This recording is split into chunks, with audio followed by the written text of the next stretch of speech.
The beeping was the only thing that told me I was still here. All stubborn sound.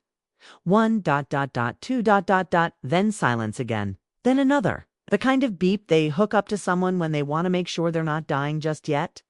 I had gone. In alone, took the cab myself, signed the forms myself, answered the nurse's questions through clenched teeth. It wasn't the kind of pain that knocks you out. It was worse. It kept me awake. A slow spreading thing in my left side that turned out to be more than indigestion and less than a heart attack. Diverticulitis, they said. Infection? Stress, maybe. I didn't tell them about the sharpness under my ribs. That wasn't medical. I didn't call them. Not at first. I waited to see if they'd notice. Just to see. I'd watched the house before I left. Watched through the window as the Sunday sun came through the blinds and the living room sat quiet. I left a note on the table. Not because they'd read it, because I wanted the TIMESTAMP. 12 hours later. As I lay under the scratchy blanket on the ER cot, I opened my phone, not to call, just to see. And there it was, a photo of them on the beach. That's how I knew. Not from the caption, not from the faces, from the timing. 'Cause in the moment my blood pressure was bottoming out. They were clinking plastic cups of something frozen and neon, legs stretched out in white sand.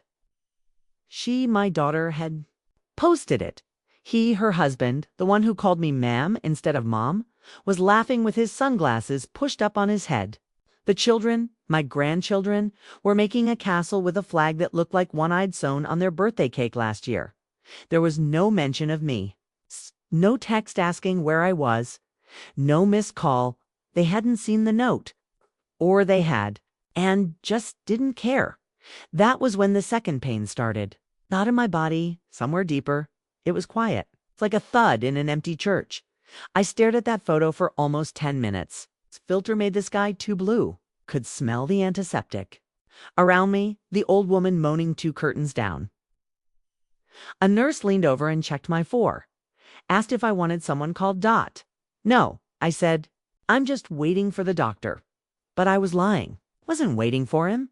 I was waiting for myself. I didn't know it then. Not in that hour, but a part of me had started to pull away. The woman I used to be. The one who waited for holidays. To feel wanted, she started to sit up slowly in that bed. It took 12 hours for them to notice I was gone. It took me less than 1 to realize I didn't miss them. Before the forgetting began, I had a life full of little noises. The creak of my daughter's bedroom door when she tiptoed in late from a school dance, the kettle whistling for Sunday tea, the drawer that always stuck in the kitchen. It's the one where I kept the coupons and safety pins and, for years, her permission slips. Life had a rhythm then, held together by small, unpaid tasks. Things no one sees until they stop being done. I was a teacher before I became invisible. 4th grade, mostly.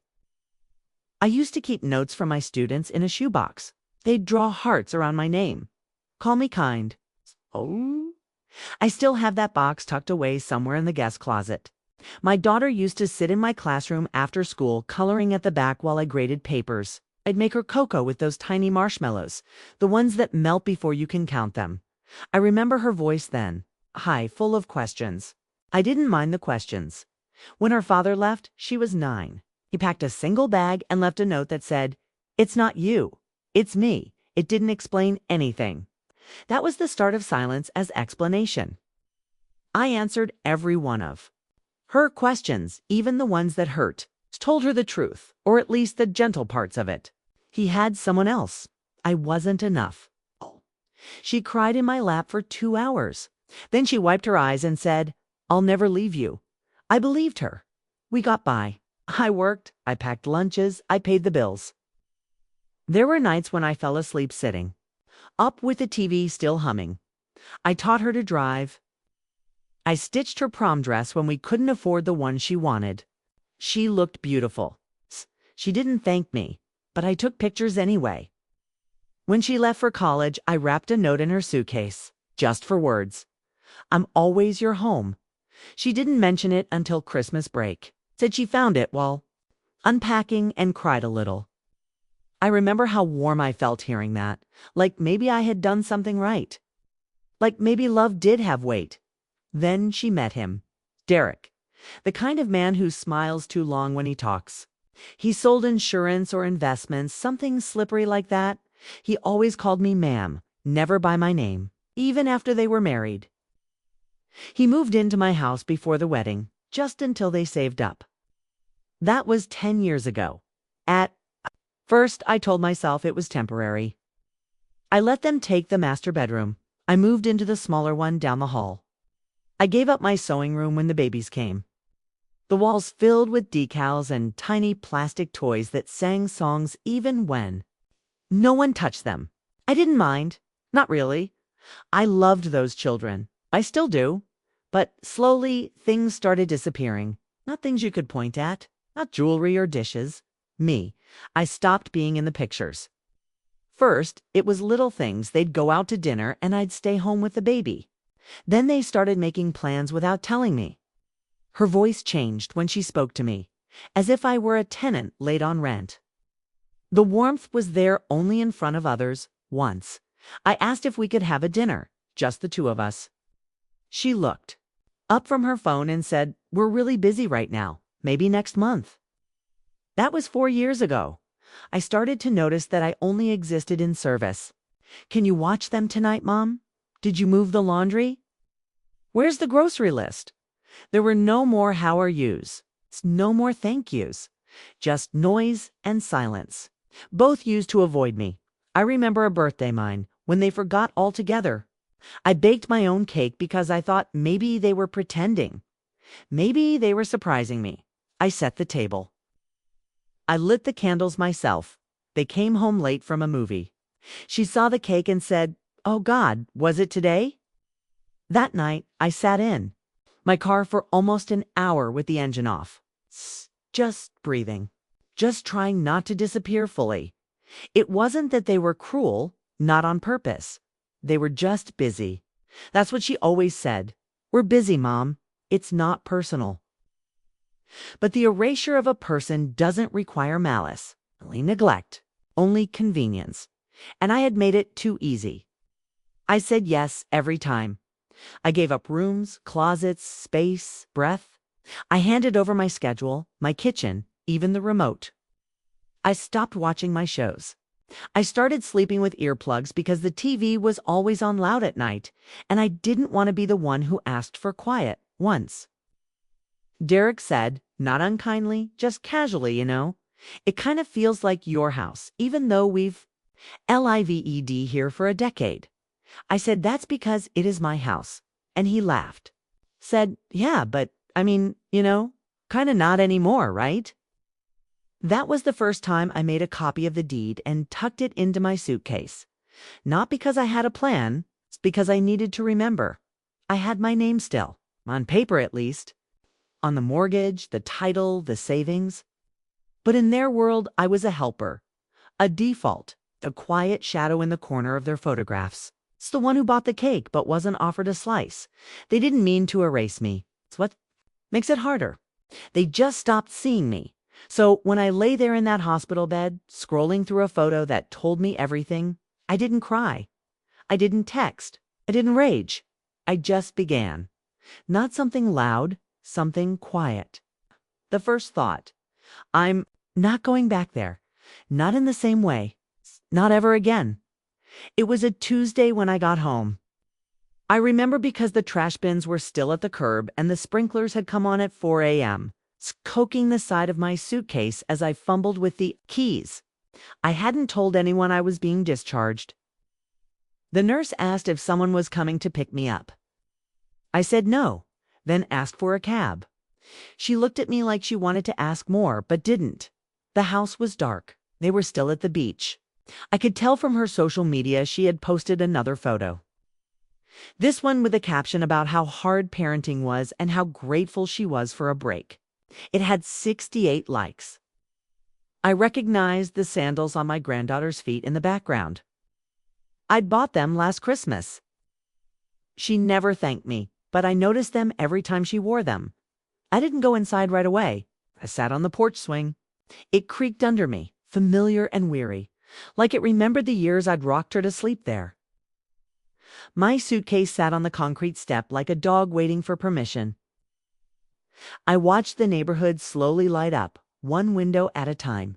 Somewhere down the street, a dog barked once and stopped. I breathed in the morning air and realized it didn't smell like home anymore. Inside, the house was spotless. Too spotless. As if no one had lived there for days, which was true. But more than that, it was indifferent. Like it had adjusted to my absence. I opened the refrigerator, half a bottle of almond milk, wilting lettuce, something wrapped in foil that had long since given up. The rest was empty, as if I hadn't existed. Or worse, as if I had, and was now expected not to. I walked down the hall to my room. The door was open. My bed was made. But there was a box on top of the quilt, taped shut. My name written in. Sharp black marker across the top in someone else's handwriting. It wasn't big, maybe a foot wide. I stared at it. A hand stayed at my sides. I knew without opening it what it was. Things they didn't want to throw out, but didn't want cluttering the hallway. My books. Sweater I always wore. That photo of her from kindergarten that used to sit on my dresser. I hadn't packed that. Box. Someone else had. Which meant they thought they were doing something kind. Preparing for what? I stood there for a long time. Then I picked it up and set it in the closet. I didn't cry. I didn't even open it. Instead, I sat at my desk and turned on the lamp. The one with the brass pull chain and the crack down one side of the shade. I pulled open the drawer and took out the red leather folder I hadn't touched in years. Inside was the will, the original one. It's the one that left everything to her. The house, the account, the pension, the car. I read it slowly like it was someone else's handwriting. I couldn't remember the last time I looked at it. Maybe 5 years ago, back when I thought love meant security. Back when I still believed gratitude. This was a natural thing that bloomed when you watered it enough. I took the pen from the drawer, laid out a yellow legal pad, and started a list. Bank, title, attorney, locksmith, post office, safe deposit box, passwords. My handwriting was steadier than I thought it would be.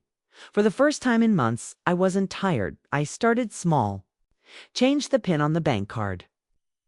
Then I opened a new account at a credit union across town. It felt like folding a clean sheet. Simple, but final. I moved half of what I had over, then went to the courthouse to request a new copy of the deed. It took 20 minutes. The clerk was kind. She asked if I needed anything notarized. Said, not yet, but soon. I took the documents to a little law office next to a donut shop. The lawyer was a woman about my daughter's age. She didn't blink. When I told her what I wanted, just nodded and said, "We'll update everything. You can revoke the old will completely." I left her office with a small folder and a breath. I hadn't taken in years. I changed the locks that Friday. Hired a man from a local ad. He brought his teenage son with him. They were both polite. He asked if I'd lost my keys. Said something like that. He said, "You want the keypad kind or the old-fashioned ones?" "Old-fashioned," I said. Some things feel better with a key. That night, I sat at the kitchen table and watched the front door, half expecting them to come back early to try the knob and find it wouldn't turn. But no one came. They posted again. That evening, a video of the kids running into the ocean while Derek held the camera. My daughter's voice in the background saying, "Say hi to the waves." Babies, not a word about me. I changed the alarm code. To it didn't feel like revenge. It felt like rearranging furniture after someone moves out. Practical, necessary. I packed my suitcase again, this time carefully. Took only what I needed. Some clothes, my grandmother's locket, the red folder with the new will. I booked a room at a small motel near the edge of town. It had a kitchenette and clean sheets. That's all I wanted. No ghosts, no guilt lingering. In the hall, before I left, I stood in the living room one last time. The sun was starting to set, soft gold across the carpet. I looked around, the framed photo of the kids on the mantel, the toy bin under the stairs, the empty coffee mug on the end table with the little chip on the rim. My mug. It didn't feel like mine anymore. I turned off the lights, locked the door behind me, slid the new key into my coat pocket. I didn't leave a note this time. I didn't tell anyone where I was. Not my sister, not the woman I used to have coffee with once a month at the library cafe, not the neighbor who always asked how I was, but never waited for the answer. I checked into the motel under my full name first, middle, last. Not because I expected anyone to come looking, but because I wanted the record to be mine. The clerk was maybe 20, with a ponytail too tight and a look that said she'd seen everything twice. She slid the key across the counter and said, "Breakfast is from 6 to 9. I nodded. I didn't want breakfast. I wanted silence. Room 108 had a kitchenette, 2 mismatched chairs, and a bed that creaked when I sat on. The curtains were heavy, dark red, and didn't close quite all the way. I liked that. A little light gets in even when you think you've shut it all out. I unpacked slowly, not like someone settling in, more like someone claiming space. I hung up 3 blouses and 1 cardigan, lined up my vitamins on the nightstand, slid the red folder into the drawer beside the bed. I set a single photo on the dresser, not of my daughter, not of the grandchildren. It was me at 18, standing barefoot in the garden outside my childhood home, holding a book. Smiling, but not at anyone, just smiling. I remember the day. Well, it was the summer before I met her father, before I became someone else's everything. That first night I didn't sleep much.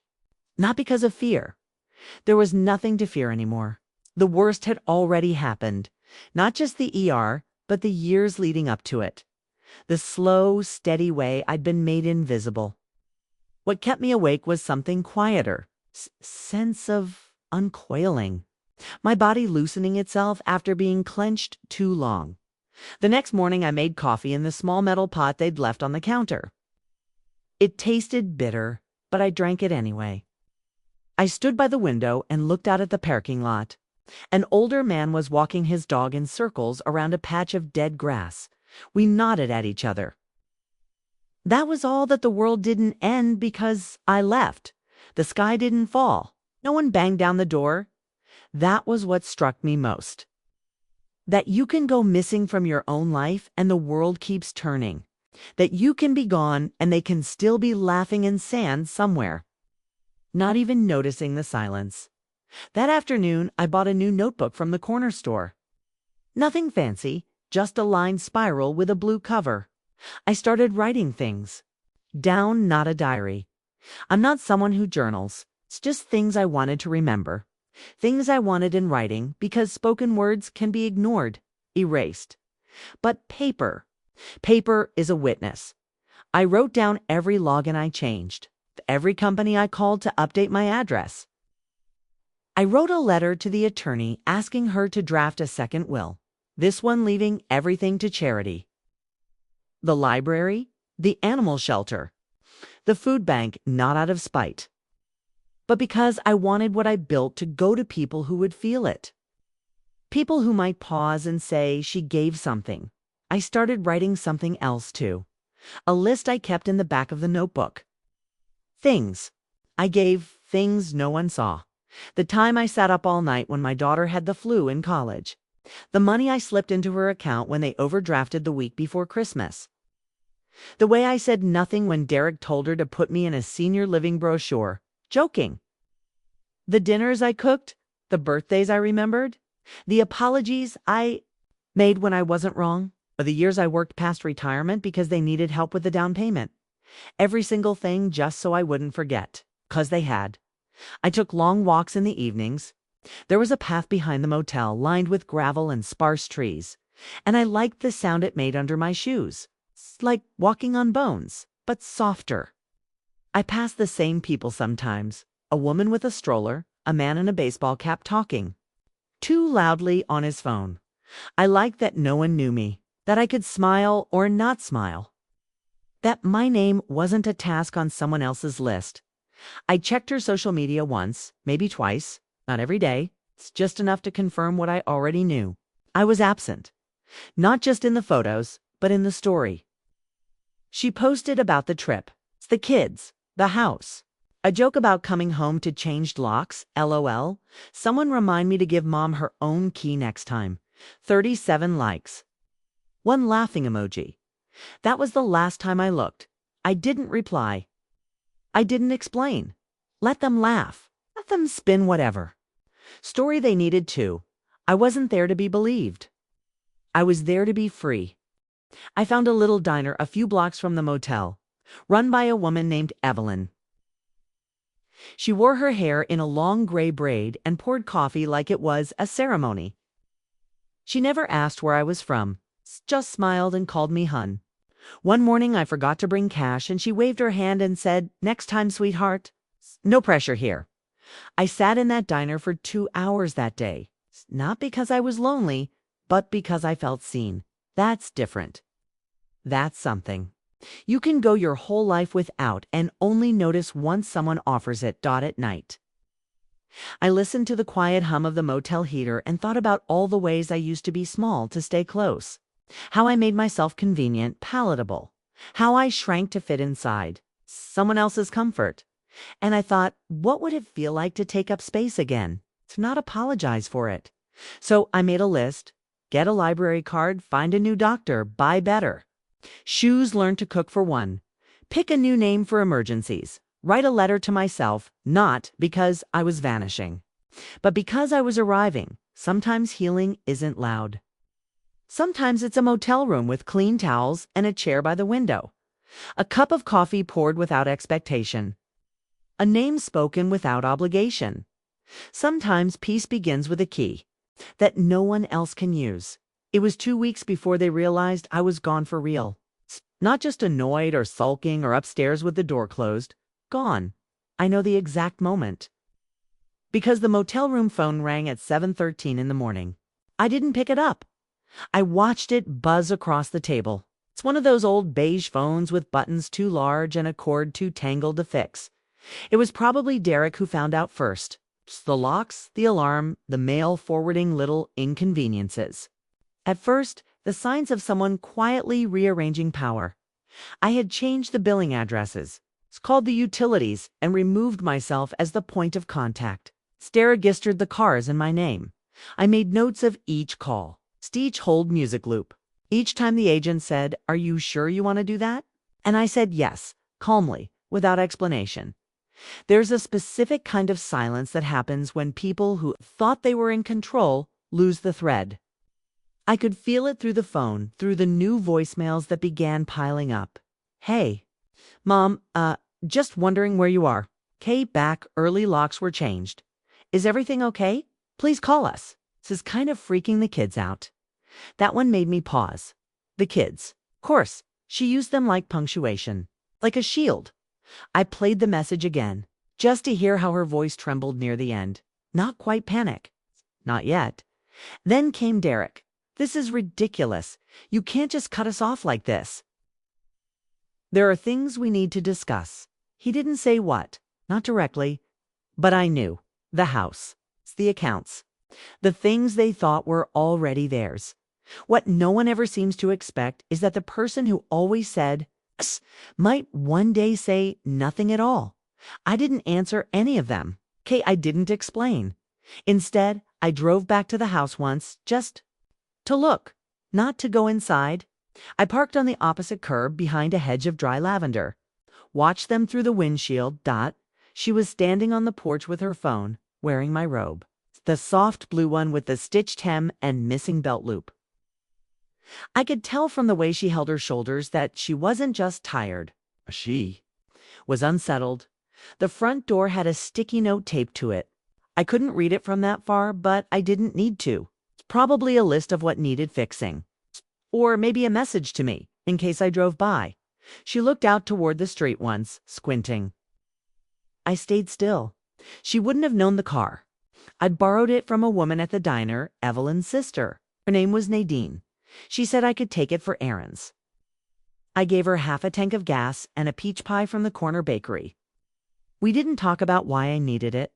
Some kindness doesn't ask for backstory. After 10 minutes, I drove away. Slowly, not to be dramatic. just to make peace with the image. Her standing there, robe too big, front door unfamiliar. I didn't feel vindicated. I felt nothing, really. Just distance. It's like watching the credits of a film I no longer needed to finish. Back at the motel, made a cup of tea and opened the notebook again. Under the heading Fallout, I started a new list. Voicemails. 8 texts, -14 social posts, -3 actual apologies, 0 the third social post had gone up that morning.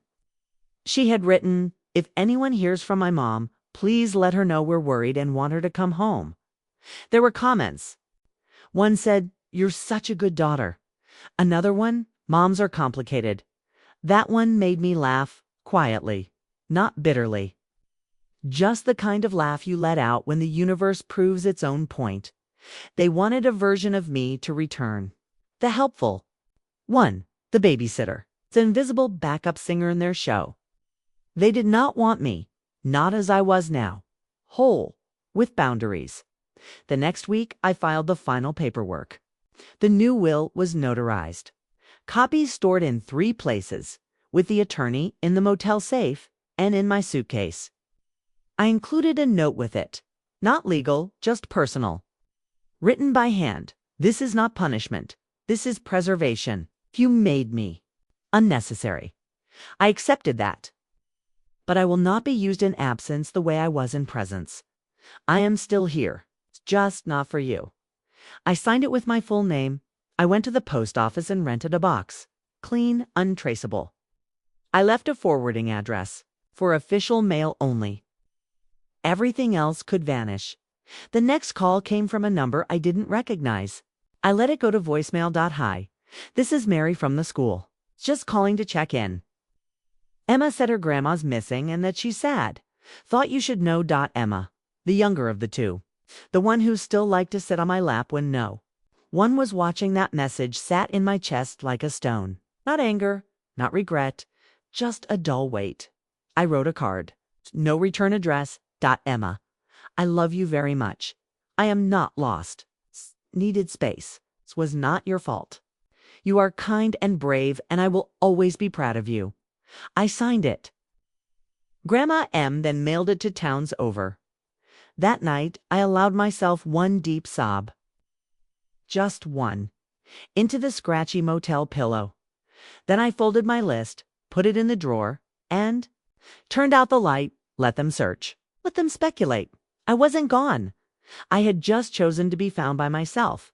They unraveled faster than I expected, not with fire or fury.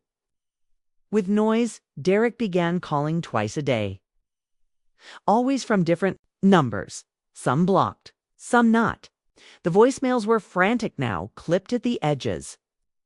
Like a man trying to sound calm with a rope around his chest.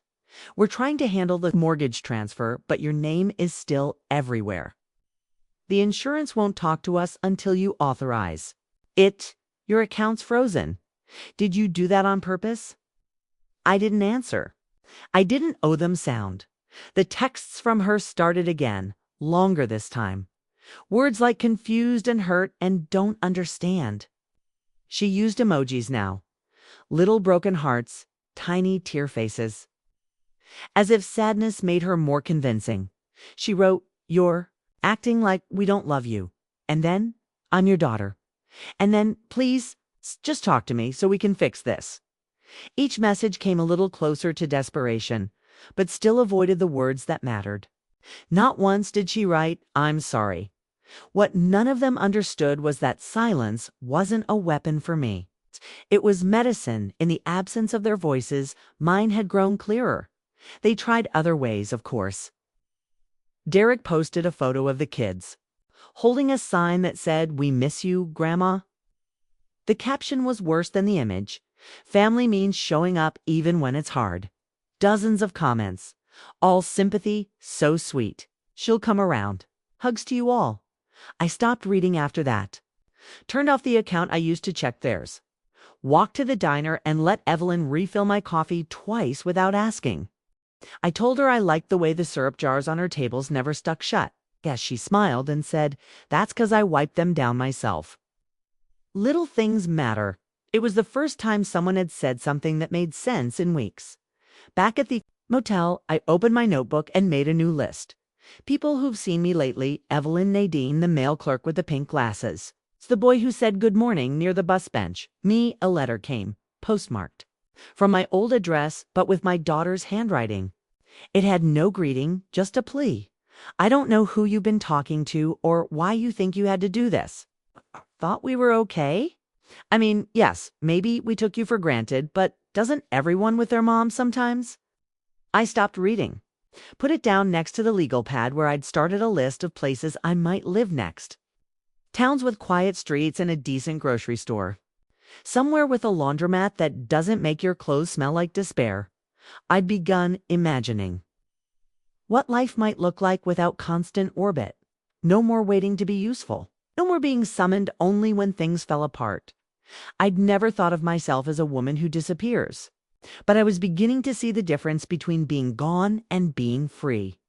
One evening, sat outside the motel on the plastic chair that looked like it might fold under me. I watched a couple walk their dog across the lot. The woman waved. I raised a hand. We didn't speak. It was enough. Inside, the phone rang again. I let it ring out. Then came the email. Short, almost surgical. We spoke to a lawyer. If you don't reinstate the previous arrangements, there may be legal consequences. Legal consequences. Legal consequences. It was laughable. In a quiet, hollow kind of way, they'd built a life out of my generosity, had let my name carry their debts, my pension, ease their burdens. And now that I'd stepped away, they were scrambling not to fall. But what I felt most was not vengeance. It was pity. They'd grown so used to me being the safety net. They forgot it had edges. I wrote no reply. Instead, I updated my will again, added a line. In the event of any contestation, the entire estate will be redirected to public education. I imagined some fourth-grade teacher opening a letter one day, reading that a stranger had left enough to fund supplies for years. I hoped she'd smile. I hoped her students would draw her hearts on construction paper and call her kind. My daughter messaged again. This time, if you don't want to come back, fine. But can you at least be fair? We counted on that house. It was the closest she came. To the truth, I poured myself a cup of water, sat on the bed, and read it again. We counted on that house, not on me, not on love, on the thing. The asset, the inheritance. And that was the line, really. That was where the floor dropped out. I tore a page from the notebook and wrote in careful script. I gave you years. I gave you shelter. I gave you my name and my hands and my time. You counted on what I had, but not on who I was. I'm not sorry for protecting what remains. I folded it once, slid it into an envelope, and addressed it to no one. It wasn't for them. It was for me. A small monument to clarity. A record of the moment I finally stopped asking to be seen. Instead, decided to stay visible to myself. The motel room began to feel less like hiding and more like waiting. Not the anxious kind of waiting, the way you wait for a callback or an apology that never comes. No, this was different. It was like watching the tide recede after a long storm. Quiet, tired, water finally pulling away from the wreckage. Every day I walked a little farther. I found a park with 3 benches, all uneven. The third one had a view of a narrow creek where birds gathered on a fallen log. I started bringing a sandwich there most afternoons. I never brought my phone. But once there's something clean about silence when no one is asking for your attention. I ate slowly, watched the birds, sometimes scribbled a line or two in my notebook. I wasn't writing poetry, just thoughts, fragments. Truths I'd swallowed over the years. You can pour and still not be full in their eyes. The more you give without pause, the more they forget it costs you. Silence is not cruelty. Sometimes it's a boundary held in peace. I hadn't realized how long I'd gone without hearing my own voice. I started saying small things out loud again, just to remember what it sounded like. Not to anyone, just in the room. To the lamp or the kettle or the folded laundry on the chair. I'd say, "That's enough for today," or "Good job," or "You're not lost." There was a market across from the motel that sold secondhand books and wildflower honey. One afternoon, I bought a thin paperback by an author I'd loved as a girl, a story I remembered only faintly, about a woman who leaves everything behind and finds a quiet town by the sea. I read it in 2 sittings, curled on the bed with the hum of the old heater keeping rhythm with the story. When I finished the last page, I didn't cry. I just closed the book and whispered, yes. I was beginning to see myself not as broken, but as returned. And then, just as I began to believe in peace again, the knock came. It was late morning. The maid had already passed by. I'd just finished writing a letter to the shelter, a small donation from the new account I'd opened. I heard the knock and froze, pen in midair. 3 knocks, soft, uneven. I opened the door part way, chain still latched. It was her. My daughter, hair pulled back. No makeup, wearing a coat I hadn't seen before. She looked thinner, tired, older. She said, "I had to see you." I said nothing. She tried again. "Mom, please, just talk to me."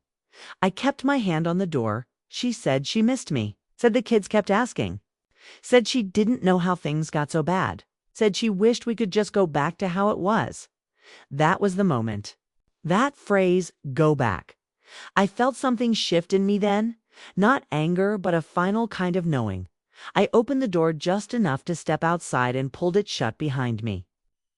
We stood on the cracked walkway between the vending machine and the ice. "Bucket room." I said, "I'm not going back." She looked at me like she hadn't heard the words properly. Then said, "But we're family." And I said, "So was I." Her eyes filled. She started to talk about the kids again, about how Derek didn't mean to be pushy, how it was all just stress. Life. I let her talk. I listened. Because I'd learned something in the silence. Listening doesn't mean forgiving. And presence doesn't mean return. When she was done, she waited. Like a child who'd just finished explaining a broken vase. I said, "I needed to matter before I disappeared." She said, "You do? You always have." I shook my head gently. "No, I was useful. I wasn't seen." She looked down, whispered, "I didn't know it had gotten that far." I said, "That's the problem. You didn't notice I was gone until the doors wouldn't open." We stood there a while longer, the hum of a truck engine in the distance. It's a bird somewhere calling once, then twice. She asked if I would come home just for dinner, just to talk. I said, "This is my home now." She nodded, eyes wet, but didn't reach for me. I think she knew better. Then she said, "I didn't mean to lose you." And I said, "But you did." She asked, "Can we fix it?" I said, "Maybe, someday, but not today." I walked back inside and closed the door softly. I didn't slam it. She didn't knock again. I sat on the edge of the bed for a long time, not crying, just feeling the full shape of what had passed between us. There was no shouting, no spectacle, just the sound of a mother releasing the last piece of what had once been a shared dream. I opened my notebook, wrote a single line. She came, didn't go, and for the first time in years, I felt no guilt in that. Just gravity. Just truth. After she left, I didn't move for nearly an hour. The air in the room had changed. Not heavy, not charged, just thinner somehow. Like a door had been opened too long and the warmth had leaked out. I watched the patch of sunlight crawl across the carpet by the window, slow and certain. As if to remind me that time didn't pause just because old wounds had names now. She had looked so small when she walked away. Not in size, but in posture. I had never seen her walk like that before, without certainty. I think some part of her still believed I'd follow, but I didn't. I didn't cry either. I'd already done the grieving. Grief doesn't only come after death. Sometimes it arrives slowly, over years, in conversations that don't happen, hugs that feel half-hearted, birthdays forgotten, glances that pass through you instead of landing. Grief becomes a language, and over time you become fluent in it. That evening, I sat outside on the same plastic chair with my hands wrapped around a mug of tea. The sky was soft with clouds, the kind that promise rain but never quite deliver. I watched the light change behind the trees near the edge of the parking lot. Nadine stopped by, unannounced, carrying a small pie in a foil tin. She said it was blueberry, said it was too sweet for her, and thought maybe I could do something with it. I invited her in. She didn't ask questions. She never did. We sat at the table and split the pie in silence. 2 forks, no plates. At one point she said, "You seem steadier now." And I smiled and said, "I feel like I've finally remembered where my center is." She nodded, took another bite, and didn't ruin it by asking what had happened. That night, I pulled out the letter I'd written to myself a week earlier. I'd meant to burn it, but I hadn't. It was simple. You do not owe anyone your vanishing. You are allowed to occupy your own life. I folded it once, tucked it into my notebook between pages of lists and truths, and fell asleep with the light on. The next morning, I woke early and drove out past the town limits, just to see what was there. Found a small lakeside road lined with shuttered cottages and fog-soaked trees. It reminded me of places I used to go before everything was about being needed. I parked and walked down to the water's edge. It was cold and still and perfectly silver, like something unspoiled. I thought about the last thing she'd asked me. Can we fix it? And I heard myself again. Maybe, someday. But not today. Not today. Because she hadn't yet learned the difference between guilt and love, between panic and apology. She wanted the structure of me back, not the soul. She wanted access, not accountability. And the truth was, I didn't need fixing. I needed space. That was something I didn't know for a long time. How much space? I had given up without ever being asked. I walked along the shoreline for half an hour. Watched a heron lift off from the reeds. There was no one else around. Just trees and water and the sound of my own breath, steady and alive. I whispered, "Thank you," but not to anyone. Just to the day. To the fact that it was mine. Later, back in town, I passed a small house with a "for rent" sign in the window. 1 story. Blue trim. A crooked porch swing that reminded me of the one I used to sit on while my daughter played in the yard with chalk and string. I called the number. A woman answered. Said her name was June, and yes, it was still available. I asked if I could see it. Said, "Come by now if you like." I drove over in 10 minutes. She met me out front in slippers and a heavy sweater. She asked if I had pets. I said, "No, kids." I hesitated. Then I said, "Not anymore." She nodded like she understood. Inside the house smelled faintly of lavender and old wood. The kitchen was small but clean. The bedroom faced the east. Morning light. I liked that. I told her I'd take it. She said, "No need for a credit check if you've got the first month." I did in cash. I gave her my name. It's just my first name. She handed me the keys and said, "It's yours now." And for the first time in decades, something that was mine didn't require permission. I drove back to the motel and packed slowly. Folded each blouse, closed the notebook, picked up the photo of 18-year-old me and tucked it in my purse, left a thank you note for the maid. The final thing I did before walking out was unplug the motel phone. Not out of fear, but because no one needed to reach me anymore through the old line. I had a new address, not for mail, for becoming. The house is quiet, not motel quiet, not the kind that hums with ice machines and muted televisions behind thin walls. This quiet is alive, deep. It holds me without folding in around me. I've been here 3 weeks now. The walls are still mostly bare. Haven't rushed to decorate. I don't need framed affirmations or family portraits to prove I live here. I just do. A kettle, 2 mugs, a soft chair by the window, enough. I find comfort in simplicity. I don't need much anymore, only what's real. The porch swing creaks the way I'd hoped it would. Some nights I sit there with a shawl over my shoulders and a slice of toast in my lap, watching the sky turn the soft colors I never used to notice.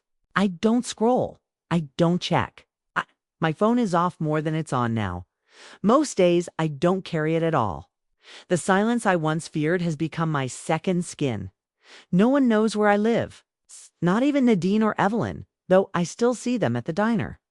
I come in every few days, order something small, and stay too long with a book I've already read. They don't ask. That's how I know I found good people. I left a letter for Emma. Just one more. I wrote it in the early morning after. Dream where she was still 5, tugging on my sleeve, asking if I'd come to her school play. I woke up with her name in my mouth. The ache wasn't sharp anymore, but it was there, familiar. A quiet longing dot in the letter, I told her that love sometimes means stepping back. That grown-ups can make mistakes they don't see until the distance makes them visible. That she didn't cause the fracture. That she was still whole, still loved. I didn't include a return address, but I tucked in a pressed flower from the creek trail and one of the drawings she made me when she was little. The one with the lopsided sun and the words, "Grandma is my best friend." I'd carried it in my wallet for years, and now I let it go. Not out of grief, out of peace. I haven't heard from her, and maybe I won't. She's young, but one day she'll know I was still reaching, just not begging. I've stopped rereading the old messages. I don't keep them anymore. I deleted the threads, erased the voicemails, let go of the evidence. I don't need reminders of how little they saw me. The proof is in my breath now, steadier each morning. A few nights ago, I built a fire in this small grate at the back of the house. June, the landlady, had left a pile of wood out back and said to help myself. I sat there with a blanket and watched the flame eat through the old letter I'd once drafted in the motel. The one with all the hurt spelled out plainly. I'd been saving it like armor. That night, I let it burn. The paper curled inward, blackened and lifted into ash. And I realized something simple but hard-earned. I had finally stopped waiting for the apology, the one they'd never give, the one I used to believe I needed in order to move on. I don't need it anymore. Some people think closure is a conversation, a reckoning. But sometimes closure is simply not picking up the phone, not explaining, not translating your grief for people who never learned your language. Sometimes closure is just buying your own dishes. I've made small routines. Morning tea, a walk around the block, a trip to the library twice a week. There's a woman there named Teresa who always waves when I come in. She doesn't know me, but she smiles like she might want to. I may let her someday. I may not. There's no pressure here.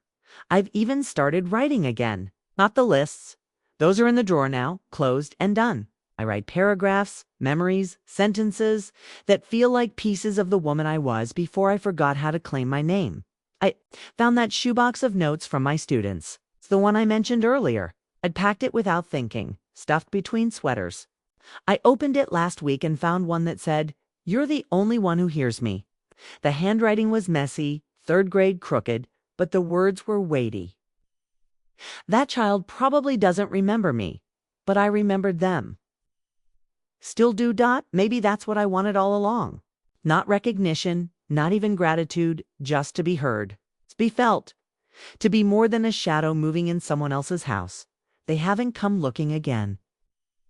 I think they know not to. I imagine they talk about me in softened tones now. Wonder if I've lost it or found something. They may tell the kids that Grandma needed a break. They might invent stories to make sense of what they refuse to see. I don't mind let them explain me however they need to. I no longer live in the versions they made of me. And here, in this small rented house with its uneven porch and peeling trim, I've begun to live in the version I built myself. Not out of revenge, not even out of survival, but out of truth. I was never just the grandmother, never just the help, never just the background. I was always a woman with a story, and now, finally, I'm telling it. Tonight I'll light another fire. Nothing dramatic, it's just a few sticks, maybe, some dried lavender on top. I'll sit by the flame and breathe deeply, in, out. Present, there's a photo in my hand.